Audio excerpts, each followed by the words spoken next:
कार्यक्रम के पुण्यार्जक हैं जैन प्रज्ञ श्री संघ दीमापुर, अध्यक्ष छवि सेठी, महामंत्री राजेश एलानी, कोषाध्यक्ष शिखर चंद बाकलीवाल, श्री शिखर चंद मुन्नी देवी, राजेश कुमार रिंकी, ललित कुमार सोनिका, हर्षिता वीर भुविक एवं समस्त बाकलीवाल परिवार मारुति वाले दीमापुर नागालैंड, अनिल कुमार सविता, अमन आयुषी, खुशी ठोलिया इम्फाल, महेंद्र मीना कशवी, विधान सेठी दीमापुर, सुमित बीना शब्द एवं रावी बगड़ा विजयनगर।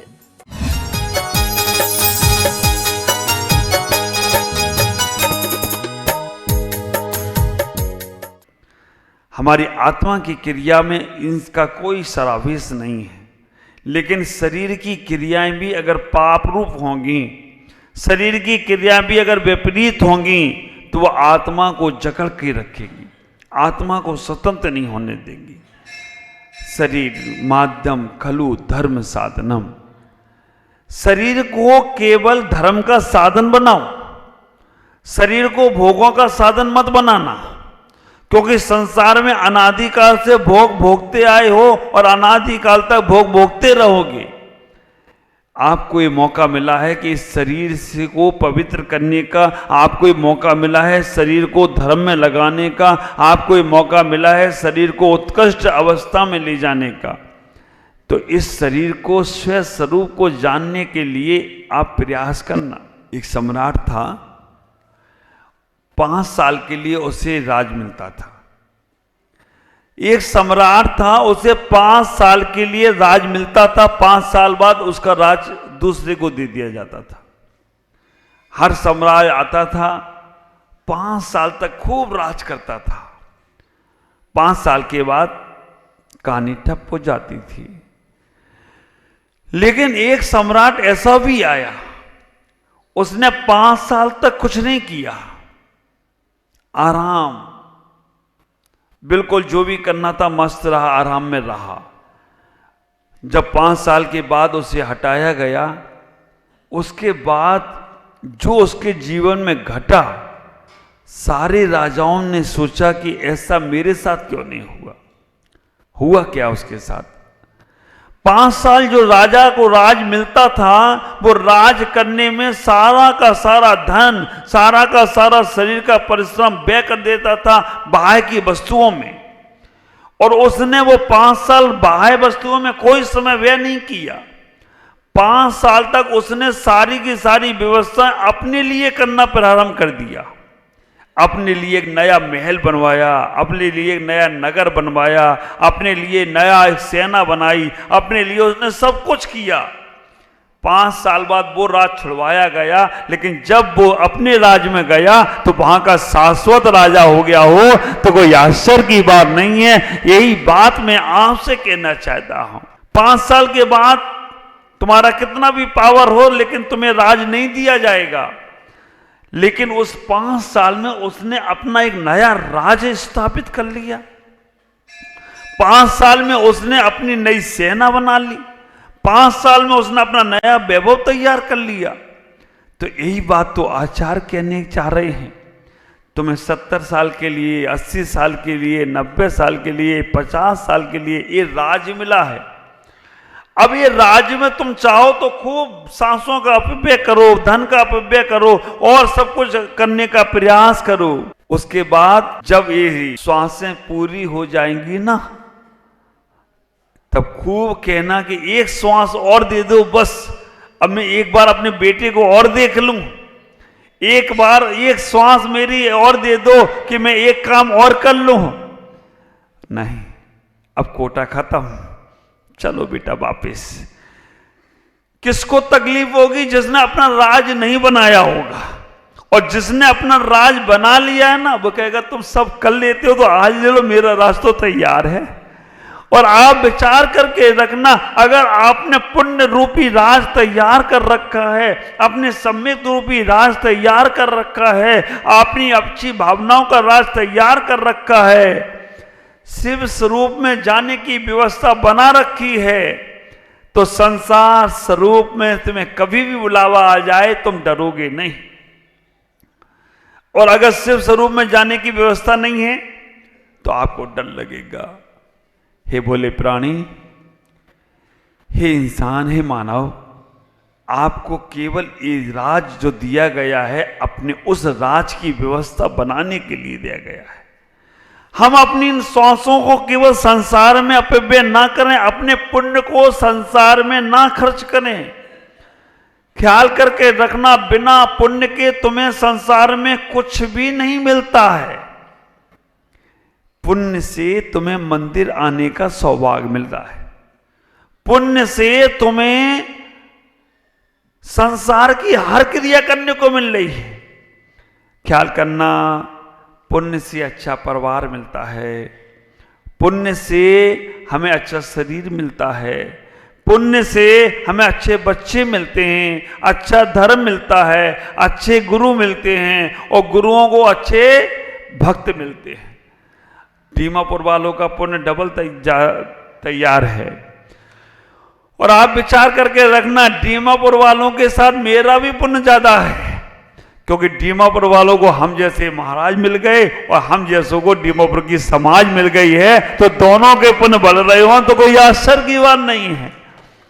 मुझे आपको सदुपदेश देने का सौभाग्य मिलता है, क्योंकि इससे हमारा भी पुण्य बढ़ता है और आपको सुनने का सौभाग्य मिल रहा है, इससे आपका भी पुण्य बढ़ रहा है।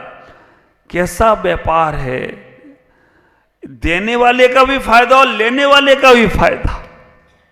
ख्याल करना, पुण्य से सब कुछ मिलता है।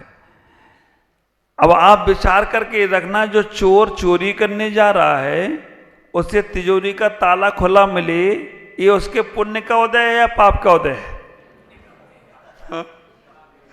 शराब पीने वाले को शराब मिल जाए, ये उसके पुण्य का उदय या पाप का उदय है? उसके तो पुण्य का ही उदय है। जिसको शराब पीना है उसके पूरी पुण्य के उदय, तभी उसे शराब मिल रही है। चोरी करने वाले को तिजोरी खुली मिल रही है, चोरी वाले का भी पुण्य का उदय है।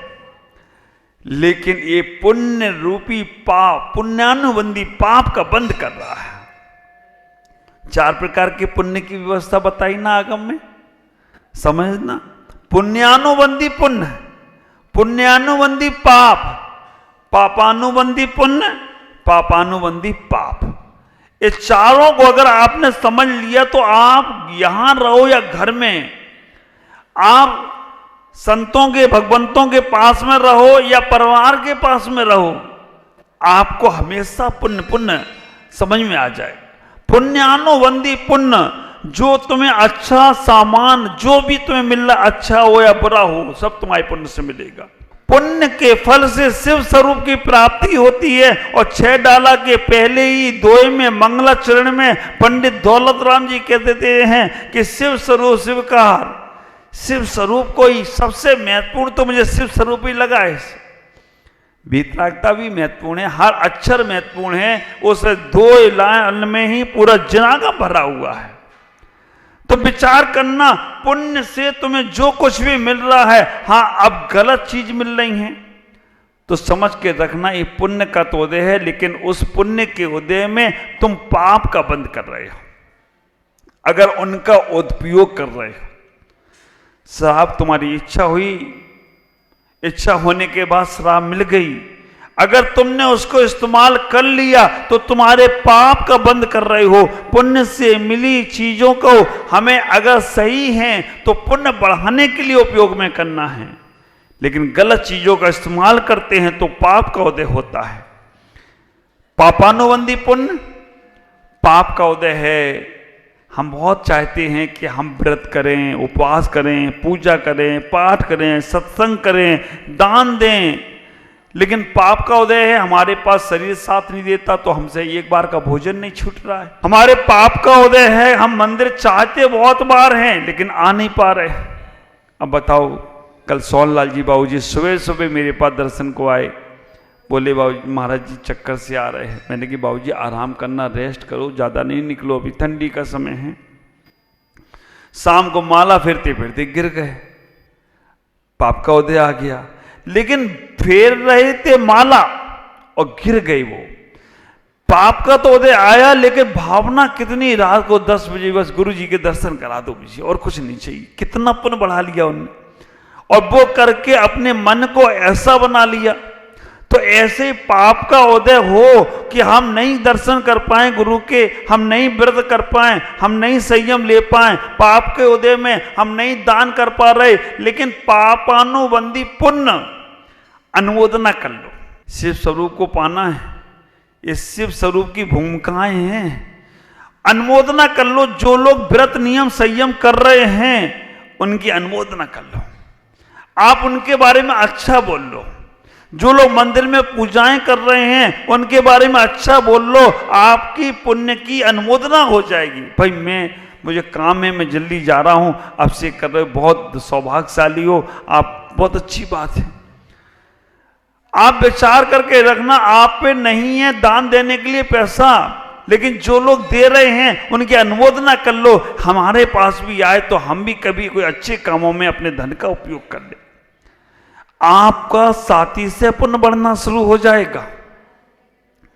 आपका जीवन में शिव स्वरूप को पाने की व्यवस्थाएं बनना शुरू हो जाएंगी।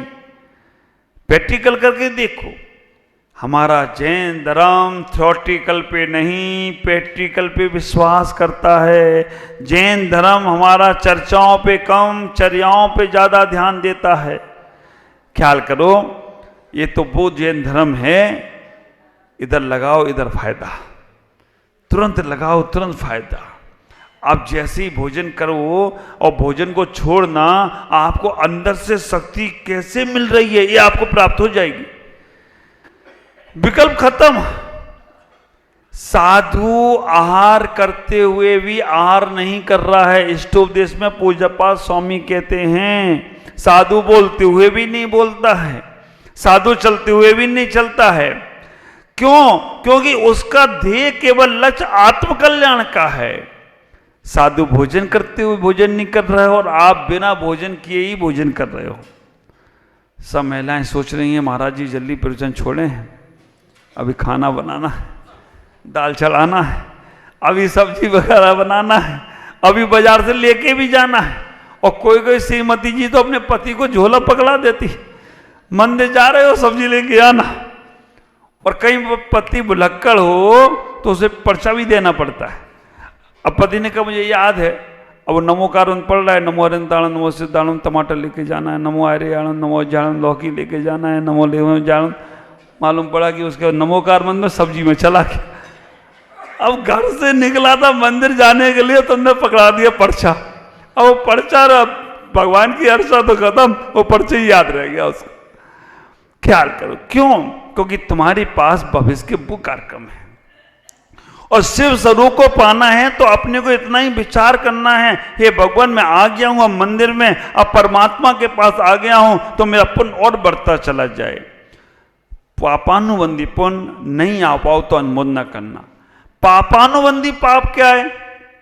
पापानुबंधी पाप उसे कहते हैं कि हमारे पाप का उदय है, हम ना व्रत कर पा रहे हैं, ना नियम ले पा रहे हैं, ना संयम ले पा रहे हैं, और जो ले रहा है उसकी अनुमोदना भी नहीं कर रहे, निंदा कर रहे।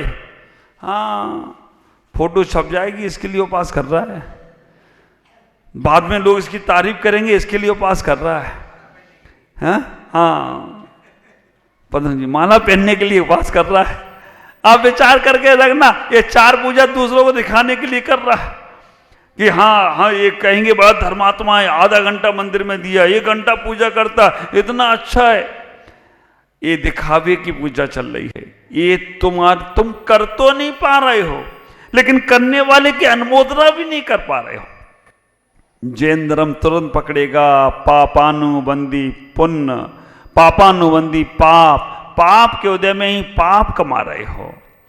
कुछ तुम दान धर्म नहीं कर पा रहे हो, लेकिन जो कर रहे, मुझे तो कई बार यह आश्चर्य लगता है, ऐसा नहीं है। वैसे तो दीमापुर का नाम अपने आप में सर्वोपरि रहा है। दीमापुर में जो भी काम, चाहे इतना बड़ा स्कूल बना हो, चाहे इतना बड़ा कॉलेज बना हो, चाहे इतना बड़ा हॉस्पिटल बना हो, इतना सुंदर 3 मंजिल का मंदिर बना हो, महावीर भवन बना हो, सारा पैसा दीमापुर का ही है, बाहर का कोई पैसा नहीं लेते हैं और दीमापुर में अच्छे से अच्छे काम करते हैं। और दीमापुर कोई आ जाए कह दे हम ये काम करना चाहते हैं तो उससे भी दीमापुर की समाज खाली नहीं छोड़ती है, उसको भी भर भर कर देकर पहुंचाती है। ठीक है तुम करो। इसीलिए दीमापुर का नाम दिल में बस जाता है हर किसी के, जो भी आता है, क्योंकि वो आकर यहां से खाली नहीं जाता है। मैं एक दिन चिंतन कर रहा था ऐसा क्यों, तो आया कि ये तुम लोगों के ऊपर नागा वालों की कृपा है, उनने तुम्हें देना सिखाया है। आप विचार करके रखना, उनने तुम्हें जोड़ना नहीं सिखाया, ये तुम्हारे ऊपर नागा वालों की कृपा है। उनने कहा बेटा लाला कमाओ मुझे दे जाना। और आप विचार करके रखना, अच्छे धर्मात्मा लोग होते हैं, अच्छे लोग समझदार होते हैं, वो धर्म में दे देते हैं, अच्छे काम में दे देते हैं, और जो नहीं होते हैं वो बंदूक दिखा के दे आते हैं। तो आप विचार करके रखना, ये तो उनने तुम्हें देना सिखाया, लेकिन वहां जाएगा तो पाप में कारण बनेगा, जाएगा जरूर। ख्याल करके रखना, जो कमाया है जाएगा, दिखेगा तो वो कहेगा लाओ इतना तुम्हारे पास है, और होगा ही नहीं तो वो मांगेगा भी नहीं। अब है तो है, लेकिन अच्छे काम में लगा दिया तो उनके पास नहीं जाएगा, बचेगा तुम्हारा। आप अगर 100 रुपए उनको देते हो, आप 10 रुपए 20 रुपए अच्छे काम में लगा दोगे तो वो 100 रुपए से ज्यादा वो 10-20 रुपए तुम्हारा पुण्य प्रभाव बढ़ा दे तो कोई आश्चर्य की बात नहीं होगी। और नहीं तो 100,000-500 उधर दे आओगे। 100,000-500 तो मैं बता रहा हूं, बाकी के लाखों से नीचे देते नहीं हो। ख्याल करके रखना, इतना ही ख्याल करो। शिव स्वरूप को पाना है तो पापानुबंदी पाप में मत जाना, पापानुबंदी पुण्य में जाओ। अनुमोदना करो, पुण्य से पुण्य बढ़ाना पुण्यानुबंदी पुण्य है। पुण्य के उदय में पाप करना पुण्यानुबंदी पाप है, पाप के उदय में पाप करना पापानुबंदी पाप है, और पाप के उदय में पुण्य करना ये पापानुबंदी पुण्य है। इस निज स्वरूप को पहचानना है, अपने जीवन को संभालना है, तो आप अपने आप को समझने का प्रयास करो। स्व समय में रहो। स्व समय का मतलब है ज्ञान, दर्शन, चारे, तप, इनमें संलग्न रहो। इसका मतलब है उठते समय, बैठते समय, चलते समय, हर समय में सावचेत रहो, होशपूर्वक रहो, ज्ञान के साथ रहो, जानकारी के साथ रहो कि एक क्रिया हमारे करने योग है, एक क्रिया करने योग नहीं है। ख्याल करना, अगर तुम्हारे मन में ये भाव आने जाने लगते हैं, अच्छा आज हमारे अनिल भाई भी आ गए, बहुत दिनों बाद आज दिख रहे हैं, बैठो, तो विचार करके रखना स्व समय में जाना है तो अपनी हर क्रिया में सावचेत हो जाना। और अगर तुम विवेक पूर्वक क्रिया करते हो तो ये स्व समय की ज्ञान है, और अगर अविवेक से क्रिया करते हो तो ये पर समय का ज्ञान होगा। आज इतना ही कहूँगा कि शिव स्वरूप को प्राप्त करना है तो स्व समय में आने का प्रयास करो। स्व समय का मतलब है ज्ञान, दर्शन, चारित्र में लगो। पर समय का मतलब है पुद्गल में लगो, रस, स्पर्श, रस, गंध, बण में लगो, बाह्य की वस्तुओं में लगो। ये सब संसार मिलता ही रहेगा अनादि काल में, और अनादि काल तक उस संसार की व्यवस्था बना लो। वो राजा आज तक सुखी है क्योंकि उसने उस राजकाल में पर राज की व्यवस्था बना ली थी। ख्याल करना, तुम्हारे पुण्य से तुम्हें जो मिल रहा है उसको अच्छे कामों में लगा लो। जितना तन को अच्छे काम में लगाओगे वज्र विषम नारद सेनन प्राप्त होगा। मन को अच्छे काम में लगाओगे केवल ज्ञान जैसा ज्ञान प्राप्त होगा। धन को अच्छे काम में लगाओगे चक्रवर्ती जैसा वैभव प्राप्त होगा। और जीवन को अच्छे काम में लगाओगे सिद्धालय की व्यवस्था बन जाए तो कोई आश्चर्य की बात नहीं होगी। आज इतना ही कहूँगा, तीनों चारों चीज़ों को अच्छे कर्म में लगाएं जिससे तुम्हारा शिव स्वरूप प्राप्त हो और तुम्हारा जीवन आनंद में हो। आज इतना ही। ओम नमः जय गुरुदेव।